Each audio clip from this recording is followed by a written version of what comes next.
मौत का खेल, एक थ्रिलर और आत्मिक यात्रा की कहानी। भाग 1, रहस्यमय निमंत्रण। शहर की चमकती दमकती दुनिया से दूर, पहाड़ों के बीच बसा एक पुराना किला कालगढ़ वर्षों से सुनसान पड़ा था, लेकिन एक दिन 5 लोगों को वहां एक अनोखा निमंत्रण मिला। ये 5 लोग थे। 1, विक्रम सिंह, एक प्रसिद्ध लेकिन घमंडी उद्योगपति। 2, रुचि मल्होत्रा, एक क्राइम रिपोर्टर जिसने कई रहस्यमय केस खुले थे। 3, डॉक्टर नीलेश प्रधान, एक मनोचिकित्सक जिसने कभी मानसिक रोगियों पर विवादित प्रयोग किए थे। 4, आरव मेहता, एक जुआरी और माफिया कनेक्शन रखने वाला युवक। 5, मीरा शास्त्री, एक शांत लेकिन रहस्यमयी स्त्री जो योग और तंत्र में निपुण थी। हर किसी को एक चिट्ठी मिली थी। कालगढ़ किले में आपका स्वागत है। जो सत्य से डरे नहीं, वे यहाँ आए। 5 जून, रात 8 बजे खेल शुरू होगा। वे सभी किले में समय पर पहुंचे। भाग 2, खेल की शुरुआत।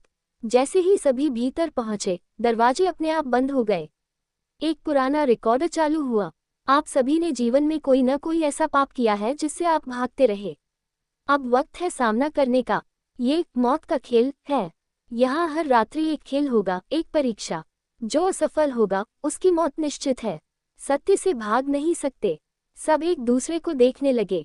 कोई नहीं जानता था कि यह सब कौन कर रहा है। सभी के मोबाइल काम नहीं कर रहे थे और बाहर निकलने का कोई रास्ता नहीं था। भाग 3, पहला खेल, आईने का कमरा। पहली रात सभी को एक कक्ष में ले जाया गया जहां चारों ओर आईने लगे थे। एक गूंजती आवाज आए, आईने कभी झूठ नहीं बोलते। अपने सबसे गहरे डर को देखो। जो स्वीकार कर लेगा वो बचेगा। हर किसी ने अपनी छवि देखी, पर वो छवि सामान्य नहीं थी।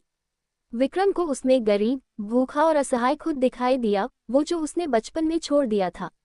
रुचि को एक मरती हुई बच्ची दिखी, उस केस की जिसे उसने रिपोर्ट नहीं किया था क्योंकि उससे उसका प्रमोशन नहीं होता। नीलेश को अपने पुराने मरीज दिखाई दिए जो उसकी दवा से पागल हो चुके थे। आरव ने खुद को लहूलुहान देखा, अपनी ही साजिशों का शिकार। मीरा के चेहरे पर कोई डर नहीं था। वो बस गहरी सांस लेती रही और आंखें मूंदे बैठ गई। अचानक रोशनी बंद हुई और जब दोबारा जली तो नीलेश की गर्दन कटी हुई थी। सभी चीख उठे। पहला खेल पूरा हुआ। जो अपने डर से भागा वह मारा गया। भाग 4, दूसरा खेल, जीवन का पलड़ा। अगले दिन एक बड़ा पलड़ा रखा था जिसमें सभी को अपने पापों के प्रतीकों को रखना था। उन्हें अपने सबसे बड़े पाप को स्वीकार कर उस पर प्रतीक चढ़ाना था। विक्रम ने नकली कागजात का लोहा रखा जिससे उसने कई मजदूरों की जमीनें छीनी थीं। रुचि ने अपने कैमरे का लेंस रखा जिसमें वो कई सच्चाइयों को छुपा गई थी। आरव ने एक डाइस रखा जिससे वो लोगों की जिंदगी से खेलता था। मीरा ने एक रुद्राक्ष रखा, वह एक समय में तांत्रिक थी और उसने शक्ति के लिए एक मासूम की बलि दी थी। पलड़ा झुका। मीरा और रुचि का पलड़ा हल्का था। अचानक विक्रम की छाती से खून बहने लगा, वह पलड़े के बोझ से दब गया। अब सिर्फ 3 बचे थे। भाग 5, तीसरा खेल, जीवन या मृत्यु का द्वार। तीसरे दिन 3 दरवाजे उनके सामने थे, एक में जीवन, एक में मृत्यु और एक में शून्यता। आवाज आए, हर दरवाजे के पीछे एक सत्य है। जो आत्मा तैयार है वह जाने। मीरा ने ध्यान लगाकर शून्यता का दरवाजा चुना। रुचि ने जीवन वाला, आरव ने मृत्यु वाला। पर असली खेल तो यही था। मीरा एक अंधेरे गड्ढे में गिरी, लेकिन वहां उसे आत्मिक शांति मिली, एक साधक का मार्ग। रुचि का दरवाजा उसे उसके सबसे बड़े घाव, उसके परिवार की आत्मा के पास ले गया जिससे वह माफी मांग सकी।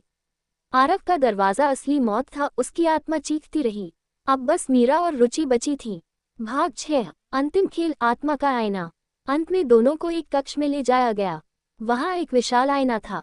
उसमें कोई चेहरा नहीं दिखा, सिर्फ रोशनी और अंधकार का खेल। आवाज आए, अब आखिरी खेल, क्या तुम खुद को पूरी तरह स्वीकार कर सकती हो? रुचि फूट फूट कर रोने लगी। मीरा मुस्कुराए, उसने कहा, मैं हूँ जो हूँ। प्रकाश और अंधकार दोनों मुझ में हैं। मैं क्षमा करती हूँ खुद को। आईना चमक उठा। रुचि बेहोश हो गई। जब वह उठी तो खुद को अस्पताल में पाया। डॉक्टर ने बताया कि वह 2 दिन कोमा में थी। भाग 7, रहस्य का अंत। पुलिस को कालगढ़ किले में कोई नहीं मिला। न आईना, न पलड़ा, न दरवाजे, बस एक पुराना चिट्ठा मिला। मौत एक खेल नहीं, एक आत्मिक यात्रा है। जो सत्य से न डरे वह जीता। मीरा कहीं नहीं मिली। कहा जाता है वह अब हिमालय में तपस्या कर रही है। रुचि ने पत्रकारिता छोड़ दी और बच्चों को नैतिक शिक्षा देने लगी। मौत का खेल किसी ने नहीं बनाया, वह आत्मा का एक द्वार था जो केवल उन्हीं के लिए खुलता है जो भीतर से खाली हैं।